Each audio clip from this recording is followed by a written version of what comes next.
way to save the season. The throw, fire, and down! And the blast down at the goal line by San Diego! Tomlinson, off the left side, Tomlinson sidestep. Hello, history books. I think they have to now. Here's Sproles. Sproles inside the 10, inside the 5, and the Chargers win the game.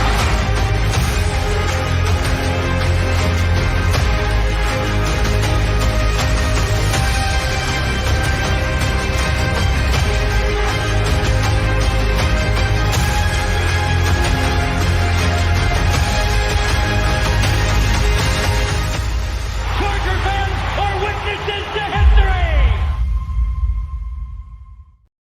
What's up, everybody? Happy Thursday. Welcome to another edition of the Walkthrough with me, your host, Jamie Hoyle. We are here tonight to talk about the first step in the Chargers offseason. Well, I mean, the next step, right? They already they're hiring their coaches. They got Harbaugh, they got Ortiz, but the next major step in their offseason, and that is getting cap compliant. The Chargers right now are in a pretty bad way in terms of the cap. They are roughly $55 million, almost $56 million over the cap. So they're going to have to make some moves, make some cuts, some restructures, some extensions to get cap compliant, get themselves in a position where they can afford their draft picks, first of all. And second of all, bring the players back that they want to bring back and make some additions to probably what figures to be the middle of the roster at certain positions. So what we're going to talk about is what those moves will look like, who they have to cut, who they have to restructure, who they have to extend, who they might have to trade to get cap compliant. And we'll talk about the numbers. We'll break everything down. You can see I'm here by myself. No guest this week. But I did bring some friends with me in the form of some visual aids. So we are going to go through all the numbers.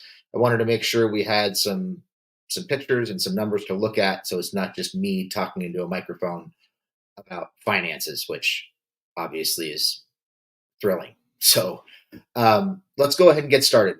We are going to start off by looking at the Chargers cap situation as of today. As I mentioned, they are roughly $56 million over the cap. So I'm going to share this with you. This is what the Chargers salary cap situation looks like as of this very moment. We are anticipating a salary cap somewhere in the neighborhood of $242 million. I've seen 242.5. I've seen 242. For the purposes of this exercise, we're going to go with 242.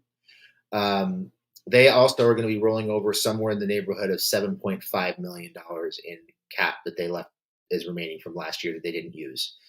So that takes them to roughly $249,537 to work with an adjusted cap.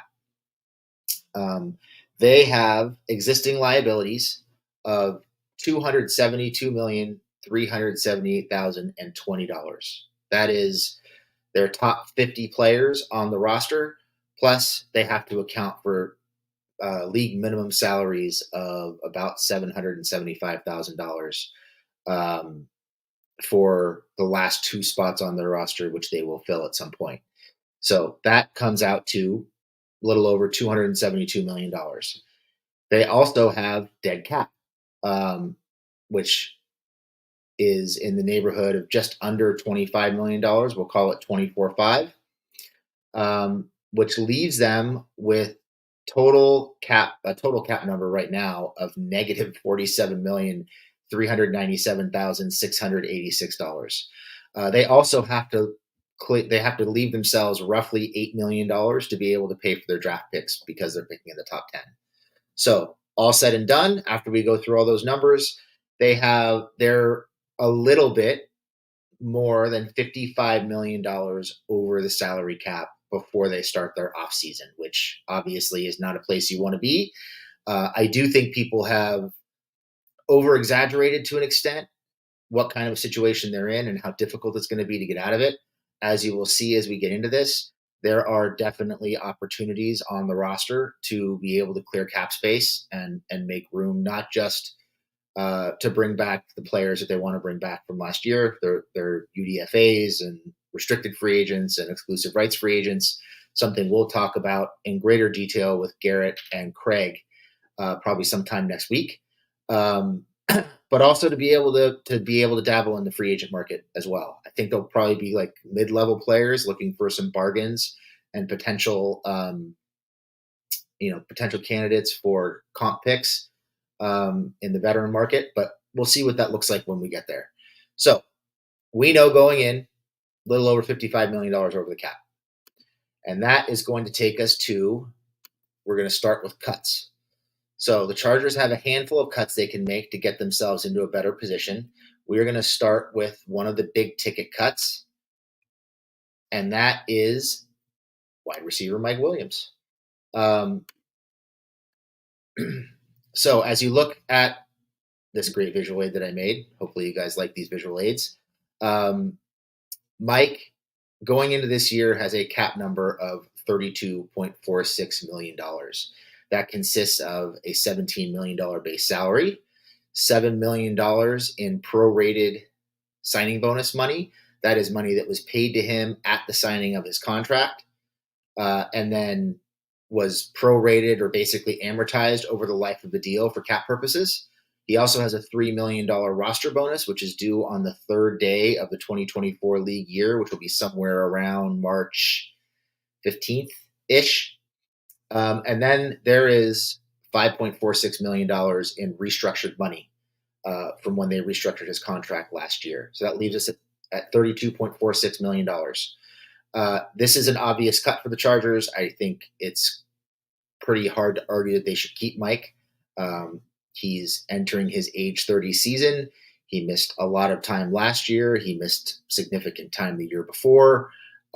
He's been banged up. He's had knee issues. He's had back issues. And he, at $32 million, there's no opportunity to restructure him without adding void years, which is something the Chargers have not done. And I don't think you really want to extend him just based on inconsistency and lack of availability. So that leaves you with cutting Mike.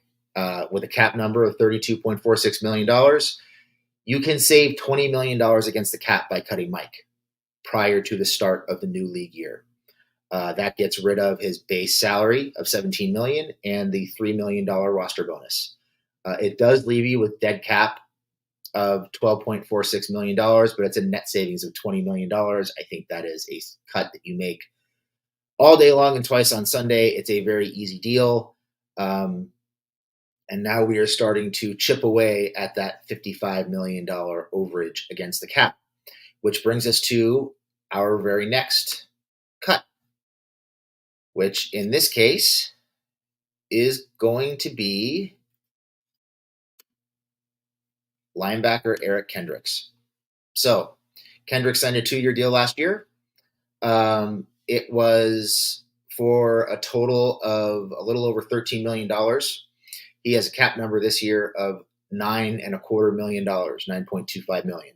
That is made up of a $5 million base salary, $2.75 million in prorated signing bonus. Again, that is money that has already been paid to him and was spread out over the life of the deal for cap purposes. It would count against the cap as dead money this year if cut. He also has a $1.5 million roster bonus. Again, this is a very easy decision. Kendricks was fine last year, I guess. Up and down, struggled in coverage, was okay at times against the run, but entering his age 32 season, I think this is a group that needs to get younger and faster in the middle of the defense. I actually think they need to get younger and faster pretty much across the board, but particularly in the middle of the defense. And Kendricks is an easy cut. You cut him, you eat $2.75 million in dead cap for a net savings of $6.5 million. This is a no-brainer. Again, you do it all day and twice on Sunday. It's very easy. No ifs, ands, or buts about it. Eric Kendricks has to go. And that brings us to our next cut, which is defensive tackle Morgan Fox. So Fox is a little bit of a different situation, right? With Mike, he's hurt, production up and down, just not available. Kendricks available, production not great. He's slowing down. He's a step and a half to 2 steps slower than what we remember him being. Just not the asset in the middle of a defense that he once was. Fox, still productive, had a solid year last year, and is a guy who has shown himself to be, a solid contributor as a rotational interior defensive lineman, particularly as a situational pass rusher. I think what gets him here, one is they need to save money. Two is Morgan Fox is a guy who was a very scheme-specific fit with Brandon Staley. He thrived here because he knew the system and Staley knew how to use him. He is an undersized interior defensive lineman, which is something that Harbaugh has not typically favored in previous stops. And he is not really twitchy or bendy or explosive enough to be on the edge. So it kind of leaves him in a gray area. He's kind of the odd man out, as I think they look to rebuild the interior of the defensive line yet again. So Fox, I think, is another guy who's an easy cut. Fox has a cap number this year of $4.75 million. That is made up of a $2.5 million base salary, a $1.25 million prorated signing bonus, and a $1 million roster bonus. So if you cut him, you eat $1.25 million to save $350. Again, easy move. Veteran player, a guy who's probably going to land on his feet and find a role somewhere else. Just not really a great fit for the scheme. I know fans love him. I know he's been productive. I just think this was a Brandon Staley guy, a very specific scheme fit that doesn't really work anymore, and it's kind of time to move on and beef up the interior of that defensive line. So Fox is another guy who I think winds up getting cut. And that brings us to not a cut, but a retirement. And that is center Corey Linsley. So this could go one of two ways, really. I think Linsley has hinted that he is leaning towards retirement, which is fine. If he does retire, it doesn't wipe out his money. What it actually does is it works basically like a cut, which is to say the $5.2 million in signing bonus that's left on his deal over the next 2 years gets accelerated against this year's cap. They could, in theory, use a post-June 1 cut to get rid of him to help spread out some of that cap hit. I just don't think that really helps them in this particular situation to get cap compliant. So I don't think that's a situation that we are going to see them get into here. I think, there's a possibility for an injury settlement. It's hard to say what that looks like necessarily. But, out of respect for Corey and with what he's going through, they could go after his money. I don't think they will. I think he retires. I think they eat that $5.2 million. I don't think they go after any of the bonus for the 2 years that he didn't play. So you're talking about a $14.1 million cap hit in 2024. Which is made up of $11.5 million in base salary and $2.6 million in prorated signing bonus. In this case, because they cut him in 2024 and he's got signing bonus left over the next 2 years, that 2025 number accelerates and goes against the cap this year. So you have a $14.1 million cap hit. You have $5.2 million in cap savings and dead cap, and you're left with a net cap savings of $8.9 million, which is still a pretty nice number, and it helps quite a bit. So again, with Corey retiring, going through whatever it is he's going through from a health perspective, I wouldn't expect them to go after his money. That's a bad look with future free agents. An injury settlement is possible, but right now we're just going to keep this simple, and we're going to go with Corey Linsley retiring, and that saves the Chargers $8.9 million against the cap this year. So what we have now after we go through the cuts and the retirement of Corey Linsley, so we have cuts of Mike Williams, Eric Kendricks, and Morgan Fox. That is a total savings plus the retirement of Corey Linsley, that's a total savings of $38.9 million this year against the cap, which is a pretty hefty number. And that brings me to the next move, which is not a cut or retirement, but what I suspect will be a trade. And unfortunately, I did not upload the slide, so I'm going to have to pull that in here. We are going to be looking at a potential Khalil Mack trade, which I know people are going to not want to hear, but I think this is a situation where Mack is 32. It sounds like he is probably not going to be signing an extension with the Chargers, although that I think would be something that we would all love. It sounds like maybe he's looking to move on to another team potentially. So Mack has a cap number of $38,517,500.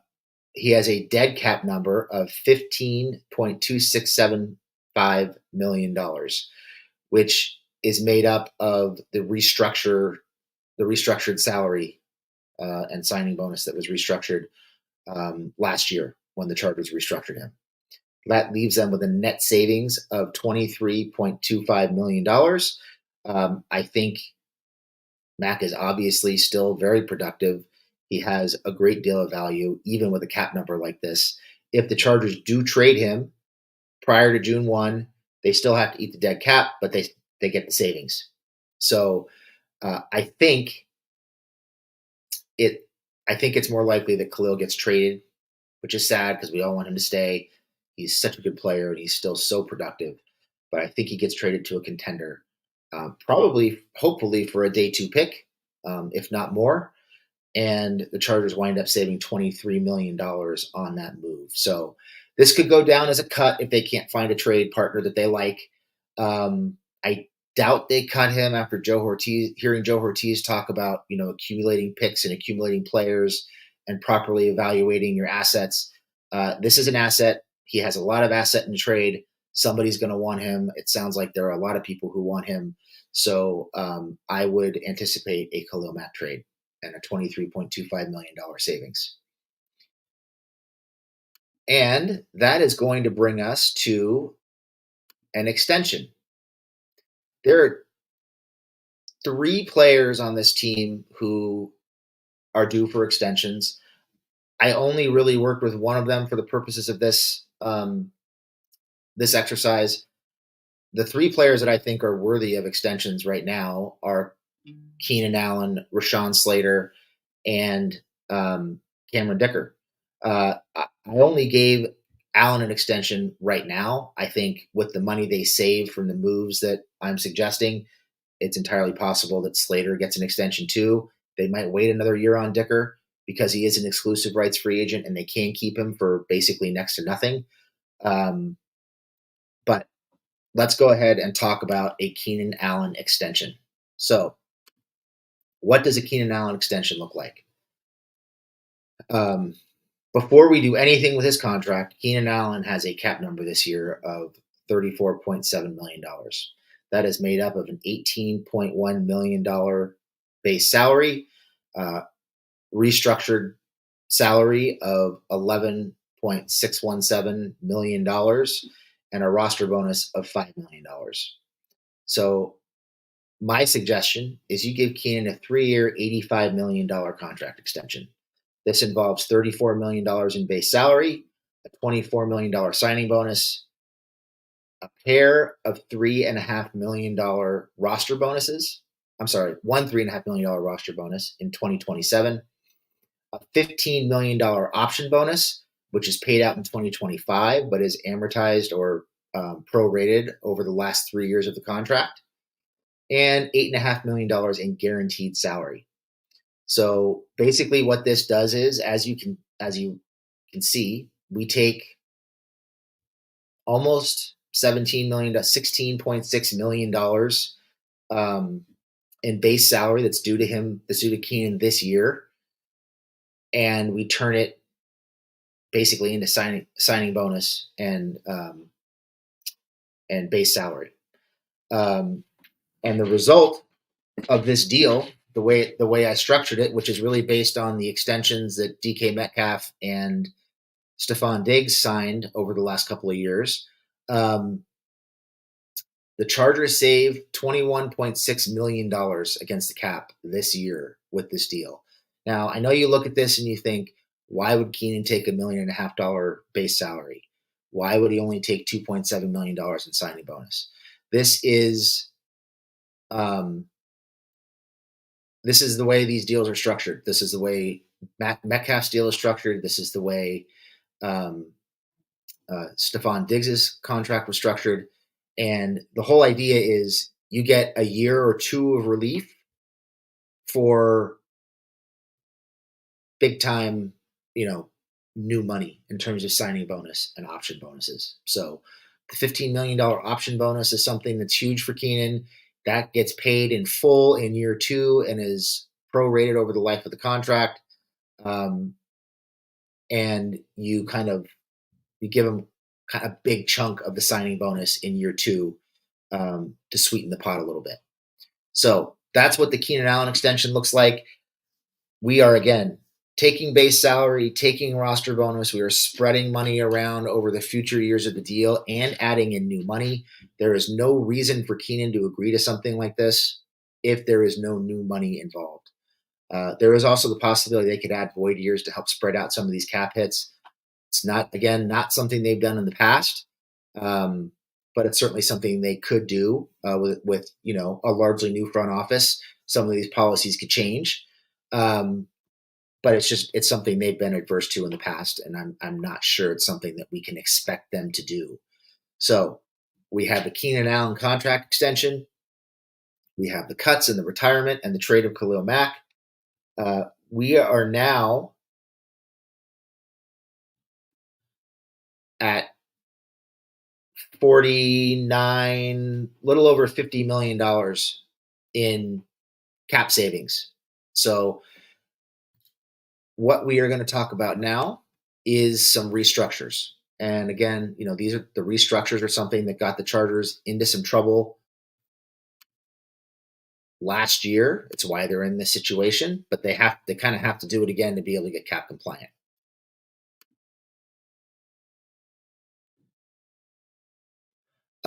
Next, we are going to talk about a pair of restructures, and those restructures are with Derwin James and they are with Justin Herbert. I see somebody asking, what about Bosa? And that's a good question. Bosa initially was one of my cuts. And then as I dug more and more into the numbers, I kind of came to the conclusion that Bosa is probably not going to get cut. I was adamant that he would, but once I dug into the numbers, to me, it looks like there's not a whole lot of benefit to cutting Bosa this year. If you cut Bosa, you wind up eating $22 million in dead cap for a $14 million savings. So you're basically in the red on that.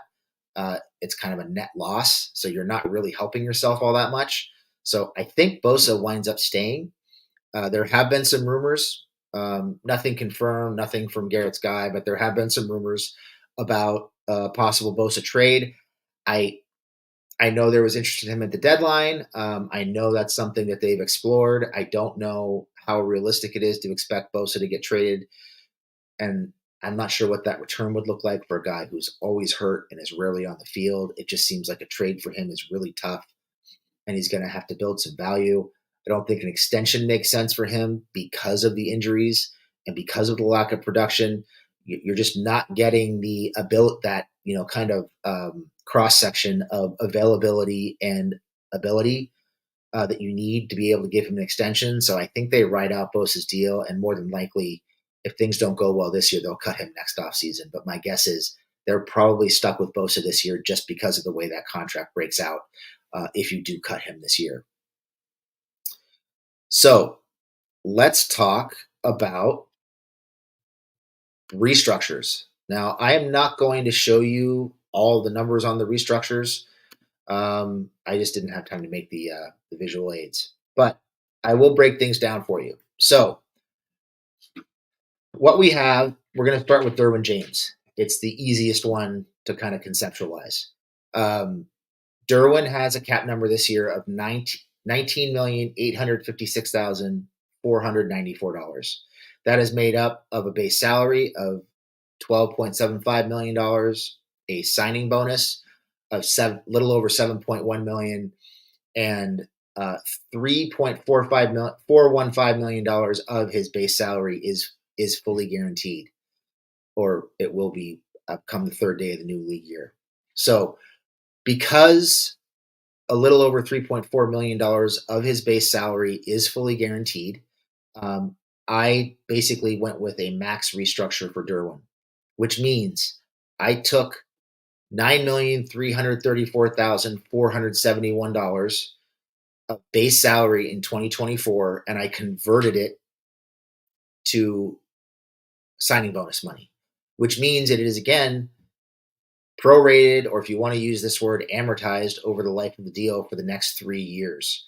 And what that leaves us with is $3.4 million in guaranteed salary, a little over $10.2 million in bonus money, prorated signing bonus money, and a total cap hit of $13.6 million. So you are saving $6.2 million this year by converting $9.3 million of Derwin's base salary into signing bonus. So basically what we wind up with is a cap number of $27 million next year for Derwin, and a cap number of $28 million in 2026. So we buy some breathing room with Derwin. We wind up, really saving $6 million in change this year against the cap by restructuring him. And it's kind of a, make or break season for Derwin of, hey, you got to perform or you may not be here for more than another year or two. But overall, that's a $6.2 million total savings against the cap. And that brings us to Justin Herbert. Now, this one I'm not going to show it to you. It's too much. So when Justin signed his deal last year, his deal included a pair of option bonuses, one of which was $50.6 million. It was paid on the third day of the new league year last year, but it was, again, prorated over the life of the contract. And then there's another one coming this year, which is $49 million, if I'm not mistaken. And again, prorated over the life of the deal. So in 2024 and 2025, he has $29,240,000 in prorated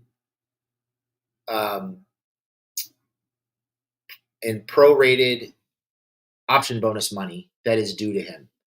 And what the Chargers can do is they can take that $29 million in change, convert it into signing bonus, and they can amortize it over the life, or prorate it over the life of the contract, which spans 6 years.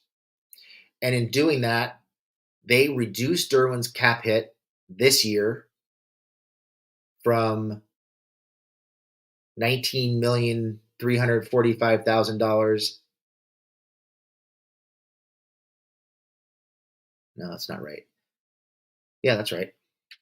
They can reduce Herbert's cap number to a little over $14 million by doing this. And what you wind up getting is a total cap savings of $24,366,666.70. So that winds up being a total savings between Derwin and Justin of another $30,589,000 in change. And what that brings us to with this exercise of cuts, retirements, restructures, and extensions is a total savings of $114,339,647.37. So what that means for the Chargers is they go from being $55 million in change over the salary cap to being almost $59 million under the salary cap with the moves that I've outlined tonight. So those deals are really set up to help the Chargers obviously clear some cap space. They're probably going to need somewhere in the neighborhood of $20 to $25 million to re-sign the free agents they want to bring back. Plus, they're going to need obviously money to be players in the free agent market, and they might be looking at extensions for Slater and for Dicker. So I think this is an opportunity for the Chargers to save some money, to move some money around, and give themselves some flexibility in their first year with Jim Harbaugh. I'm not sure that I really think they're going to be big-time players at the top end of the market. That's not really the philosophy the Ravens typically follow. I think they're going to be more mid-market players, which is fine. They can fill out the roster, get some depth, maybe get some comp picks from some guys they sign, and really build out the roster and finish it off in the draft. So that's my cap exercise. I hope you guys enjoyed it. I thought it was going to be a lot longer. We're at 31 minutes. Why don't we do this? I've got a few minutes. Why don't you guys fire some questions at me, and I'll do my best to answer them. I did want to address one thing. T says $32 million for Keenan in 2027 is gross. Yeah, I agree. However, he won't be here in 2027. So if you look, I'm going to bring up his slide again so you guys can see what it looks like. If you look at Keenan's slide, what this really turns out to, and I should have pointed this out before, is this basically, it's a 3-year extension, but it really probably winds up being a 1 to 2 year extension. The contract is backloaded.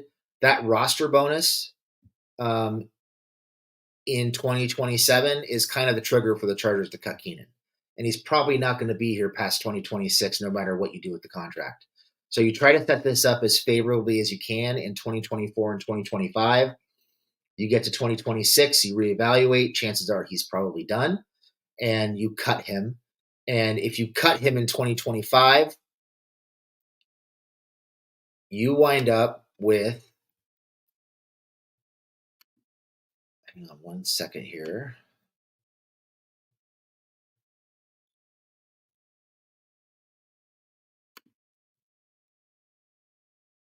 So if you cut Keenan in 2020, after the 2025 season, you wind up saving yourself.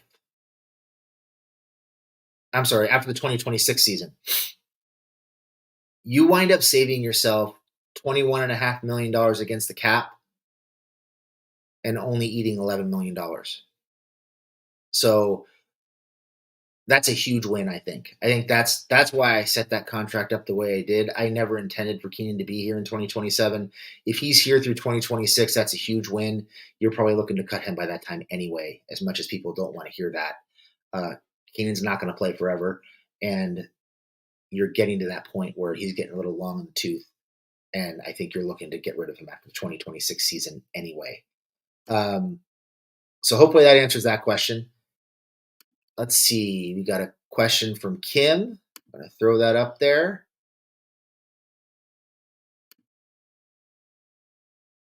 So Kim says,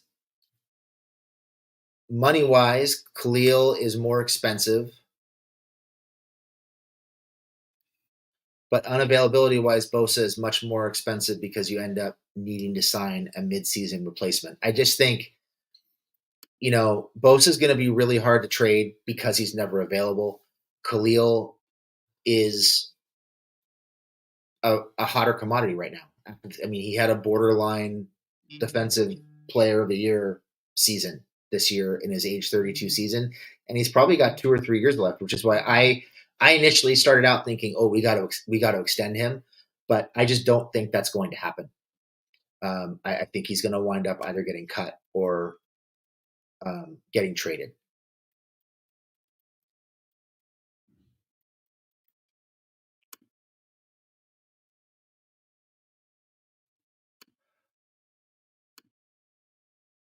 What do I think of the rehiring of Shane Day? Kind of like I am with a lot of the offensive moves that the Chargers are making right now. I'm kind of lukewarm on it. I don't love it. I'm not going to say I hate it. Um, I'm willing to give him a chance, but I don't really think Herbert has grown demonstrably over the last couple of years. I don't necessarily think he grew in 2022 when Shane Day was his offensive coordinator. I'm not sure you can point to any one thing that Day really helped him with. And I think mechanically, footwork wise, release point wise, obviously there's a lot of things going on. The offensive line not playing well, Herbert getting hurt, a lot of things going on there. But there was a regression in his mechanics in 2022 that I think needs to be addressed. And I'm not sure Shane Day is the guy to do that. But my guess is, just based on what we've heard about the relationship with Shane Day, Herbert probably requested that. And if that's going to make him comfortable and makes him feel like he's going to play better and he trusts Shane Day, then it's kind of like my thoughts with Roman and Harbaugh. If he trusts Shane Day, who am I to say he's wrong? It just doesn't do anything for me. I hope that answers your question. It's not much of an answer, but I hope that answers your question. Let's see, what else do we have? I see a question about the San Diego move and LA move. Sorry, Kevin, I'm not going to touch that. I have a hard and fast rule. I don't talk about that move anymore.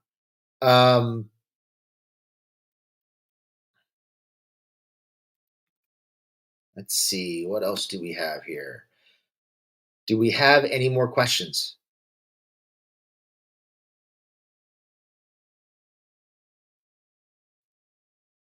Does anybody have any questions they want to throw my way? I am happy to take a few more questions before I go. So put them in the chat and we will do what we can to answer them. Let's see.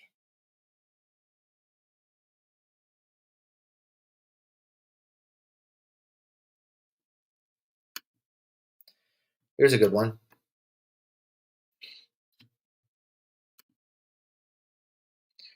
What would Mack get for trade value? So if you listen to the show and or if you're in the Discord, you know that the Ravens came calling for Joey Bosa for a 4th round pick at the trade deadline. And Bosa has not really been healthy for like 3 years. So Mack is coming off a borderline defensive player of the year season this year. He's shown that he's obviously still got gas left in the tank, plenty of juice left. I would have to say, with the season he had, maybe a day 2 pick. You've got to account the age. You've got to account the fact that he's only got a 1-year deal. So whoever trades for him might want to add some years onto his contract. And if not, he's really expensive. So maybe you give somebody a chance to restructure his deal or extend his deal and move some money around. But I'd be starting with a 3rd round pick. My goal would be a 2nd round pick, but that might be a bit rich. I would say at least a 3rd, just based on the season he just had and based on what we know the interest was for Bosa at the trade deadline. So thanks for the question, Nicholas. I hope that answered your question.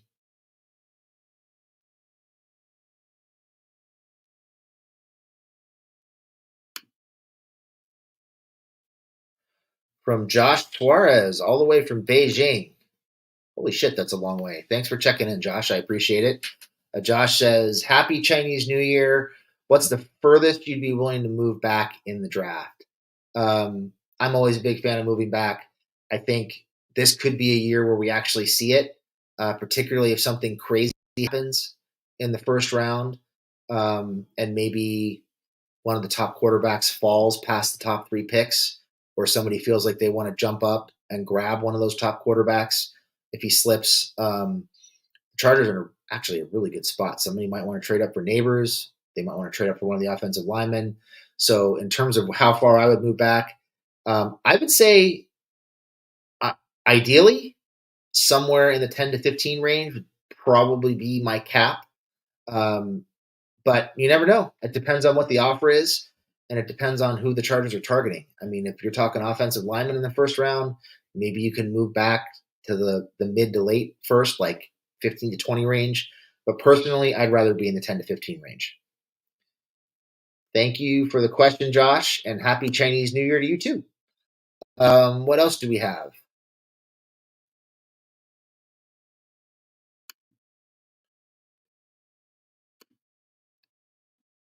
James Heritage says, any thoughts on Antonio Gates not getting the nod for the Hall of Fame?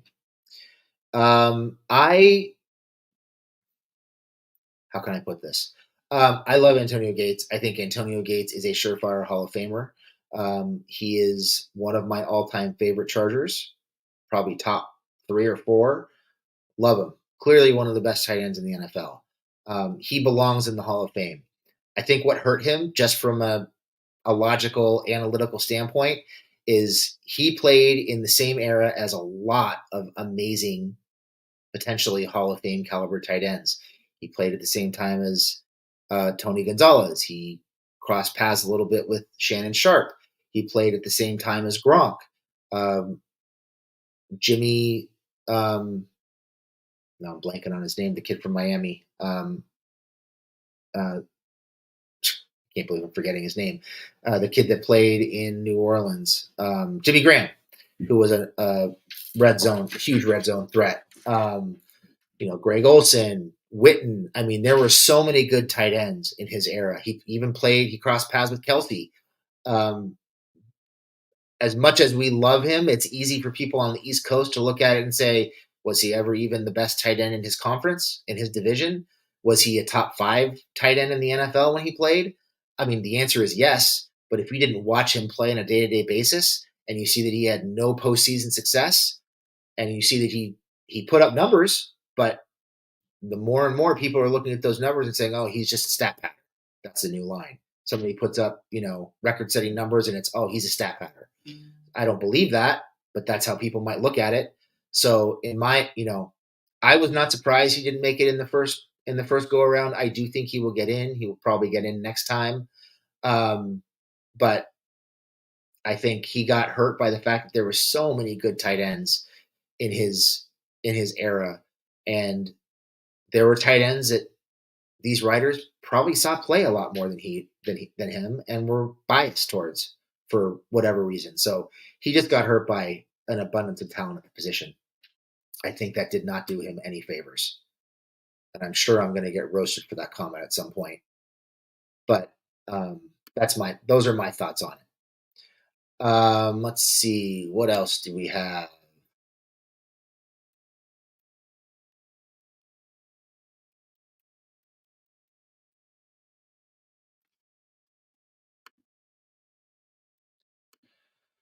Kim asks, any free agent re-signings aside from Dicker, maybe Gilman? Yes. I have a handful of free agents that I do think the Chargers will bring back.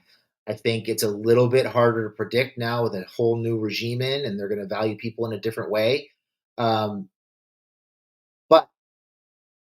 and this isn't the answer you're looking for, but I'm going to throw it out there. We have an internal free agent show coming out probably next week, and you're going to have to wait for that. I'm not going to bury the lead. I'm not going to give the goods away. So sorry, Kim. I love you, but I'm not going to spoil that show a week in advance. Let's see. What else do we have?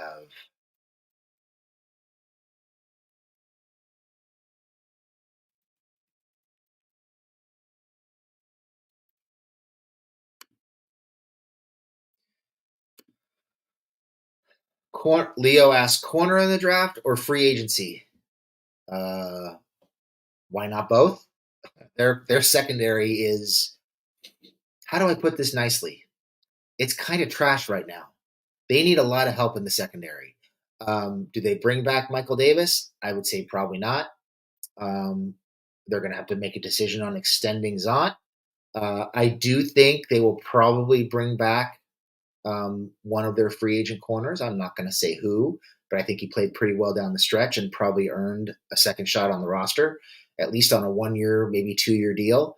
But they need to build out that secondary room. They're probably going to need to go out and find either a slot corner or a mid-level corner in free agency, and they're probably going to have to draft a corner inside of the first 4 rounds, just because they need to rebuild that in Minter's vision.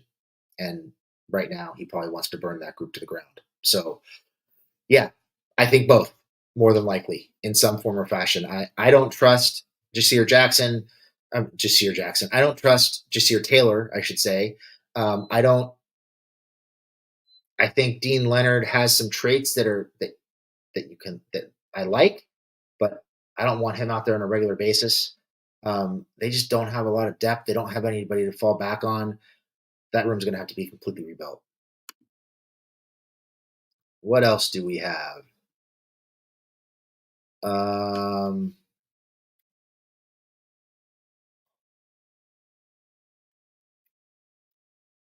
It's a good question.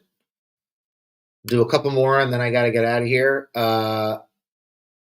Ives Guy says, was it a mistake not taking that 4th round pick from the Ravens for Bosa? I mean, yeah, you could look at it and say it was. The Chargers were at a point where I think most of us looked at that roster and said, they're probably not going to make a run. As much as you want to be optimistic and hope that they're going to make a run, they had so many issues, and both in terms of what was going on the field and on the sideline. And the pragmatic way to look at it would have been to say, let's start rebuilding now. Let's start tearing it down. And yeah, I think taking a 4th for Bosa probably would have been smart, but they wanted more. I think they wanted a 3rd, if I'm not mistaken. So I think that's something that, well, Telesco's gone, so he can't look back at it and regret it. But it's definitely something they should have looked into, because the team wasn't going anywhere, and Bosa's never healthy, and you got to take him. You got to take what you can get at some point. So we'll see what happens. I think he's going to be on the roster this year. I don't think they're going to be able to trade him, but we shall see.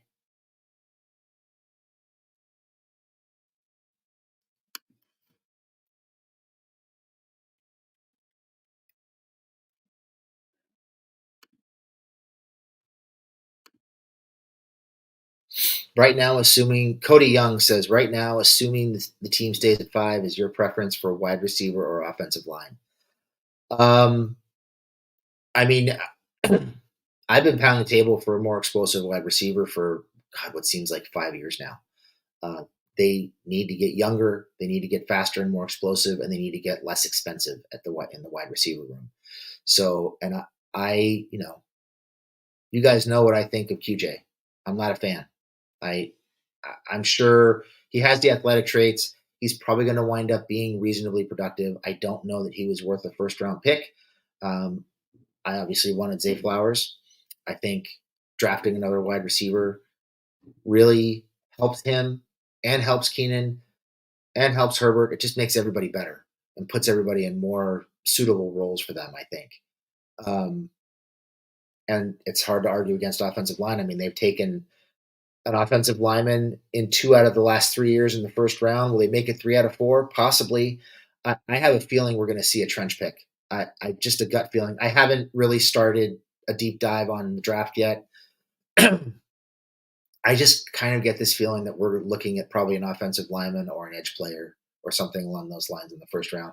I'm not sure wide receivers in the cards, but I would love Neighbors. Absolutely love him. I think he's perfect. He is the perfect complement to Keenan Allen. He'd fit in beautifully on this team. He'd make this offense so much better and so much more fun and so much more explosive. I'm just not sure it's in the cards right now. Hopefully, but I'm not sure it is.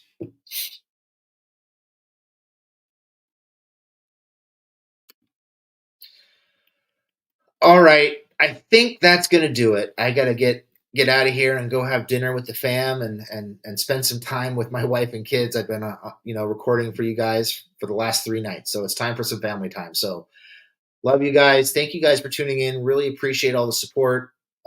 Looking forward to really launching the offseason stuff in the next couple of weeks, probably starting with the internal free agents next week, and then really getting into the nitty-gritty with the draft. So thank you all very much. I had fun. I hope you guys had fun. Hopefully you learned something about the cap tonight and the Chargers cap situation. And we'll see you next time. Thank you. Have a good one.